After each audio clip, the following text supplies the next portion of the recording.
live from Studio D on the campus of the University of Oklahoma. This is Sooner Sports Pack, brought to you by Slim Chickens. And now, here's your host, Chloe Sparks. Welcome to Sooner Sports Pad, everyone. I'm your host, Chloe Sparks, and we are double balling out here tonight with Mr. Kemper Ball and Sydney Bollier. So, guys, Sooner spring sports have just been absolutely annihilating. Let's hear it first for the Sooner softball team, who just passed their win streak to 17 after this past weekend. On Saturday, the ladies crushed both games of their doubleheader. In Game 1, they beat their second-ranked opponent, Missouri, 5-2. Redshirt senior Giselle Juarez pitched a complete game, but we'll talk more about that later. In Game 2 against Louisiana Monroe, the Sooners knocked it out of the park with a 9-0 win, and the women earned their 9th shutout of the season. Now it's time for women's gym, who is now tied for first after yesterday when they shined like gold.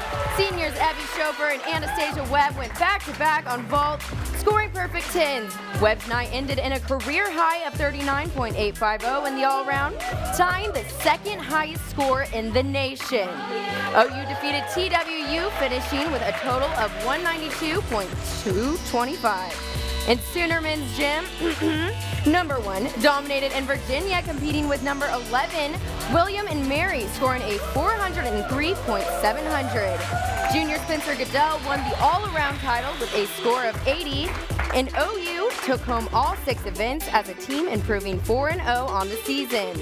And for the first time in almost 2 decades, the Sooner wrestling team are the co-champions of the Big 12, tying with OSU.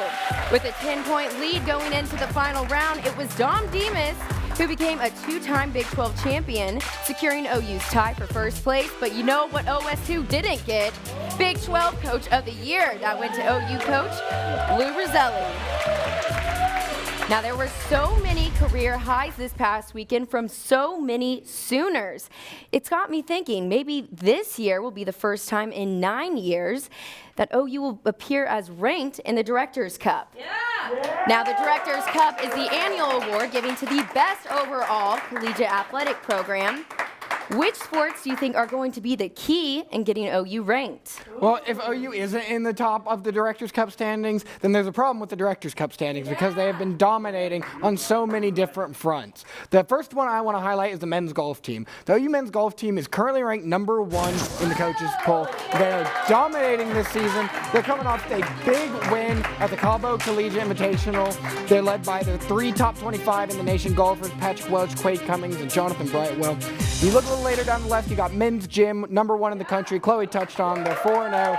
And for me, my last one is going to be men's basketball. There's a lot of people ready to jump off the men's basketball bandwagon after those 4 straight losses, but there is a ton of opportunity for this team going forward in the Big 12 tournament and the Big Dance. That's a hot take. Thank you. I love how Kemper and I can choose 3 different teams easily without hesitation that are all solid. I'm going to take the no-brainers for me: softball, women's gym, and wrestling. Softball, I've been talking about them all year. They're as dominant as ever. They have great coaching. They have insane depth on their bench, and they're undefeated right now. We'll talk more about them later. Women's gymnastics, same deal, great coaching, depth in their bench. They're up at number 1. They've slowly been climbing the rankings the whole time. And wrestling, they already got it in the bag. Now they're just heading to the Natty. I like it. I like this case. Every week we point out our Standout Sooner Athlete of the Week. And this week, I think that this guy could end up being the Sooner Standout every single week. So this week I'm giving it to him, and that is Tanner Treadaway, the center fielder for OU baseball. He was 3 for 4 in Saturday's beatdown on Mizzou. Number 10 on the field, but number 1 in our hearts. Treadaway had 4 RBIs, including a bases-loaded double to left center in a 4-run 3rd inning that would help the Sooners tie up the game. And on top of that, he drove in a pair of runs. The 3 OU outfielders combined to go 8 for 11 at the plate with 5 extra base hits, 9 RBIs, and 7 runs scored. From there, it was history. The Sooners powered out 17 hits and ended 16-6.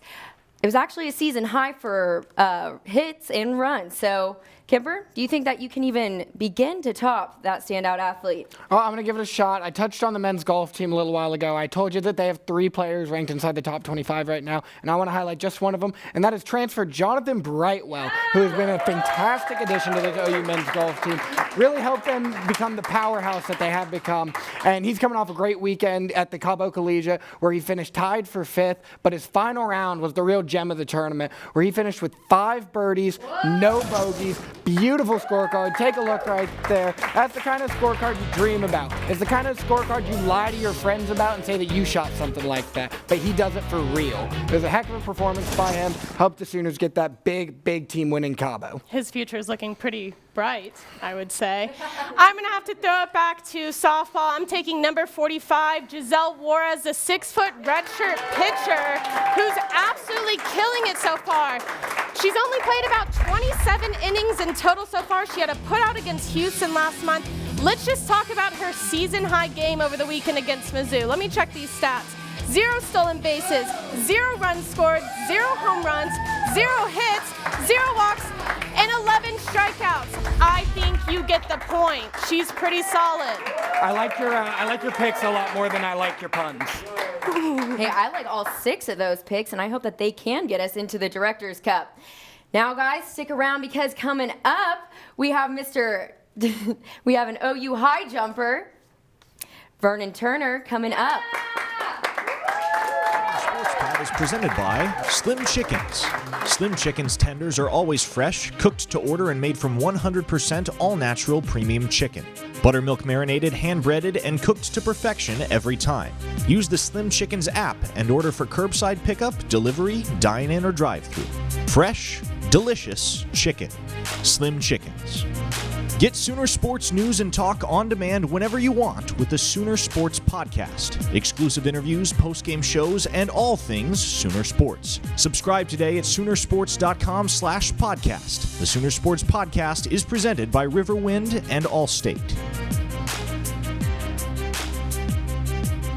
Thank you to our cornerstone television partners, OU Health, Anheuser-Busch, and the OU College of Professional and Continuing Studies, and our community partners, Landers Auto Group, Coca-Cola, and OU Health. Welcome back to SSP, everyone. We're glad that you stayed in to hear from Vernon Turner.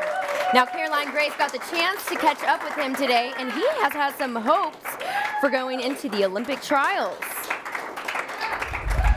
Hey guys, I'm here with high jumper Vernon Turner. Him and his team are headed out to the NCAA championship this weekend. Vernon, how are you feeling? I'm feeling good. Feels good to be back in the top 10. I mean, I've been out for a while, so it feels good to get back to it. So you've been riding the heels of a senior high jumper from K-State for 2 years now. Both of you guys are set to take the podium, but your PR actually puts you in first by a landslide. So what's your game plan? My game plan is just to go in and just have that mindset that I know what I can do, and I know that if I execute everything that I need to execute, I'll come out on top. So I guess just to go in there and just put it all on the table. In 2019, you transferred to Arkansas with intentions to compete, actually came back, took a redshirt year, and then last year you barely missed the mark for nationals, then your season gets canceled. So how has that influenced your mentality for this whole year? It's hard because not only am I thinking about college, but I'm trying to think about the Olympic trials and all of that. So it's been hard to try to rush everything back in these last couple months. So it's been difficult to get going, but we're picking up and we're doing it. So, I mean, it's definitely a process, but we're getting through it. This is your second year under head coach Tim Langford. Talk to me about the cultural change that you've been experiencing. It's completely different. I mean, I would say we're a completely different program than we were before. I mean, there's more of a team bond throughout the team. I mean, we're a lot closer. We're a lot better. So we have a lot more people doing what we know that they should be doing. So I would say that by the end of the outdoor, we'll be in the top 5 programs in the nation for sure. Well, that is great to hear. And on the heels of that, After the Big 12 championship, the guys team kind of stepped aside and said, you know what, we are never letting Texas beat us again. So what should we look forward to in the outdoor season? I definitely look forward to another 4x4 showdown for sure. So, I mean, no one likes to lose to Texas, so we'll definitely pick it up, and you won't see them ahead of us anymore. All right, and last question. Let's wrap it up here. Vernon, you are now an upperclassman. What leadership role have you taken on to influence those younger guys? I'm definitely one of the guys a lot of the younger guys come to because I've been there. I've been where everyone wants to be, so I can just help and guide them, and tell them the correct steps and what they need to do to put themselves in a position to execute in the best way possible. So I think it's definitely changed because I'm not normally used to this. I kind of led from the back, but coaches kind of got me out leading in the front. So, I mean, I think the younger guys definitely help the team. So we'll definitely have accomplished more this year than we have any other year since I've been here. Well, Vernon, thank you so much for your time and coming on here. We look forward to the results of the NCAA championships, and good luck. Back to you guys in the studio. Former WNBA player Courtney Parris is actually the assistant coach at the University of Oklahoma. Shannon Earhart decided to highlight her for International Women's Day about her return to her alma mater. One of the most decorated names in college basketball. The only player in NCAA history to bank 700 points, 500 rebounds, and 100 blocks all in a single season. From 05 to 09, Parris built a name for herself that would never be lived down. 12 years after hanging up her crimson and cream, Parris received a call from the coach who lived it with her. I'm going to move in, start my life off, and Friday morning, Coach Cole calls me and asks me if I'll come back and coach with her. So I'm just like, what in the world? I never talked to Coach Cole about coming back to Oklahoma coaching, so it just was like out of nowhere. The timing was crazy, but at the time I knew I wasn't going to say no, so I just said yes and kind of dealt with it later. The Sooners' all-time leader in points and rebounds is now discovering the ins and outs of the playbook. It's so funny because there's so many things as a player you think and wonder, and you don't know how things, like how the practices are planned or what they're thinking. And it's like, so it answers so many questions for me that I had as a player, like behind, like why everything happens the way it happens. So it's just like a whole different side of it. She may not be in the starting five, but on the other side of the ball, she still gets those pregame jitters. It's going to sound funny, but I remember the first game, so we're at our first game and Coach Cole looks down the bench, and you know, when the coach looks down the bench, you're ready to go in. And that's the emotion I had. Is she looking to put me in? I know that sounds really weird, but that's genuinely my first emotion in my first game, her looking down and thinking oh, I'm about to go in the game. Adjusting from playing to coaching is no layup. And after shattering records during her time, the veteran finds her own players to be following in her footsteps. At halftime, Maddie, you go for 40 tonight. And then it's getting closer later in the game, and she's still got this momentum going on. Maddie, you can break the OU scoring record. And then she did it, and I was like, oh, I can't believe she did that. No, I'm just kidding.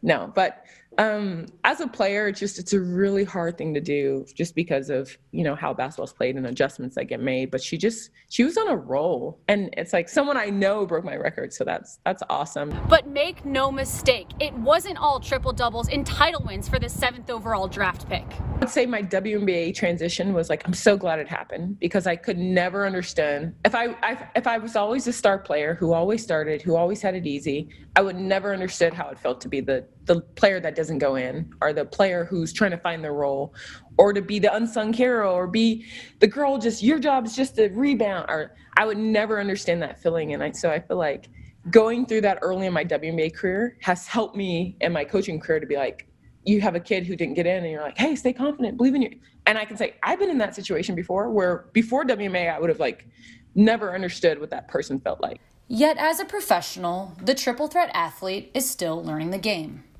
I love just talking to them, and as basketball players, and the mentality you have to have, and the confidence. Taylor's so confident in her 3-point shot. I actually helped have her. She helped me with my free throws. I'm Taylor, what do I need to do to make my free throws better? So they're actually coaching me too, so that's nice. From being the best OU has seen to becoming a player's coach, Parris has done it all. Now the question remains, who will be the next Courtney Parris? Shannon Earhart, Sooner Sports Pad. Give it up for the 7th pick in the 2009 draft. I mean, that's a great coach.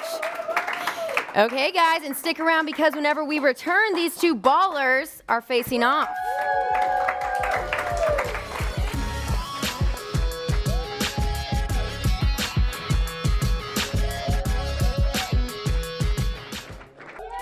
Welcome back to Sooner Sports Pad. It's time for face-off between Kemper and Sydney. We're going to get this one started real quick. Now, men's basketball heads into the Big 12 tournament on Wednesday against Iowa State. What's going to happen in the Big 12 tournament? Well, for the Sooners, like I said earlier, I think this is a huge opportunity for them. They're coming off those 4 straight hard losses to some good opponents, and they've got a chance to avenge some of those losses in the tournament. If they get 1 or 2 wins in this tournament, it's going to be big for them. They've already beat Iowa State this season. That should be a game they can handle pretty easily. Kansas is going to be a win that looks really good on the resume. That should be doable. They looked a little lost against UTEP earlier this week or last week, and then after that they're either going to be playing Texas or Texas Tech, both of which beat us earlier in this season. Would be a great chance for the Sooners to avenge that loss. And then if they get into that Big 12 championship game against Baylor, who knows what could happen. I think that a lot of people have abandoned the bandwagon a little too early on this Sooners basketball team. I think they're going to surprise some people in the Big 12 tournament, set up nice for the big tournament.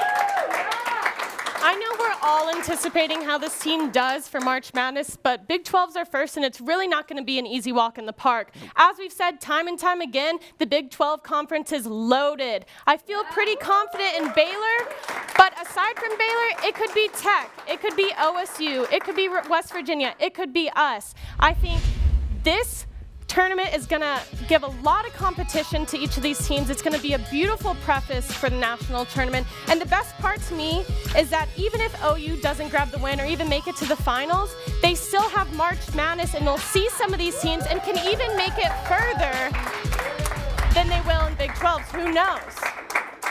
Let's take it to the Sooners in the pros now. Do you think that our boy Blake Griffin helps the Nets? Well, I got to preface this answer. I love Blake Griffin, one of my favorite Sooners of all time. But yes, I'm glad you're cheering for that now. But no, he does not help the Brooklyn Nets. I really don't understand this move from the Nets' perspective. They've added a 31-year-old power forward who is known for his athleticism and his high-flying ability, and that has just been taken away from him over the last few years just due to age and injuries. Blake Griffin hasn't dunked in an NBA game since December 12th, 2019. That's a full season since he's dunked a basketball. Now, the Nets are clearly testing the theory that you can play zero defense and win an NBA championship. Blake Griffin will help with that since opponents score 65% of their shots against him in the paint. He's not a good defender, not a good rebounder, doesn't shoot well enough from behind the arc. I don't understand what he brings to Brooklyn. I would just like to take a second to admire this 2021 Brooklyn Nets team. Who would have ever thought this would be the lineup? But I love it. Is Blake Griffin going to contribute to the Nets? Well, they certainly think so, otherwise they wouldn't have signed him. Is he going to be a huge difference factor? Time will tell. We'll see. Yeah, Blake hasn't been aging like LeBron James or Tom Brady lately, but he's still a decorated veteran player into a solid rotation, and he will be productive during sequences. Now, I think it's more important for Blake because now he actually has a real attainable chance at an NBA Finals, especially the way this Nets team is looking so far. It's almost like Kemper forgot that Blake Griffin went to OU. I remember. I saw him play. Now it's time for us for you to show us your viral videos. So Kemper, you start us off. Okay, so I'm going to Bryce Akins, senior at Seton Hall, one of the best players in the country, one of the best shooters in the country, 22 for 22 at the free throw line heading into this trip. Take a look.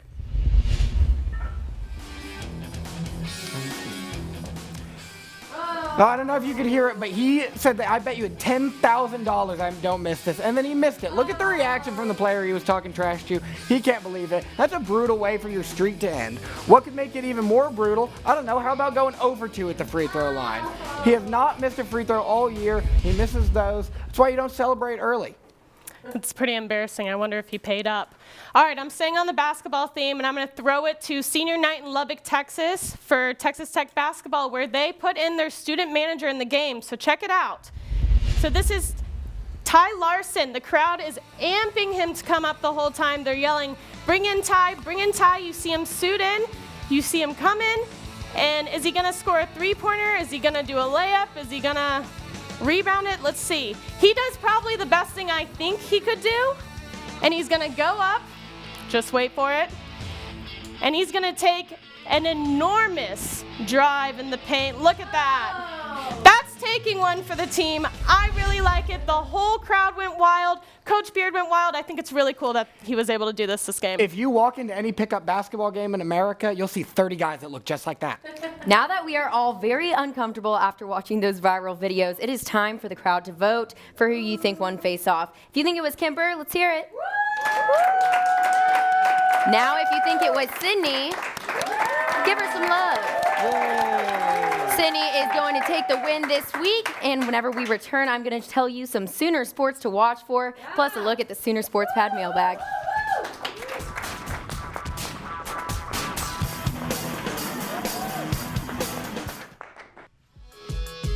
Softball hosts UT Arlington this week. Baseball will be on Tuesday at 6:30 and softball Wednesday at a time to be determined. Men's basketball hosts Iowa State to begin the Big 12 tourney on Wednesday at 8:30. Women's basketball is playing in the Phillips 66 Big 12 Women's Basketball Tournament on Thursday at a time also to be announced. Now, I know which one of those Kemper's most excited for. It's men's basketball. I can't wait to watch the men's basketball game against Iowa State. I'm sticking with softball all season. Okay, well, we are going to be saving the Sooner mailbag for next week because we ran out of time. But be sure to tune in to us again, same time, same place next week. And good night.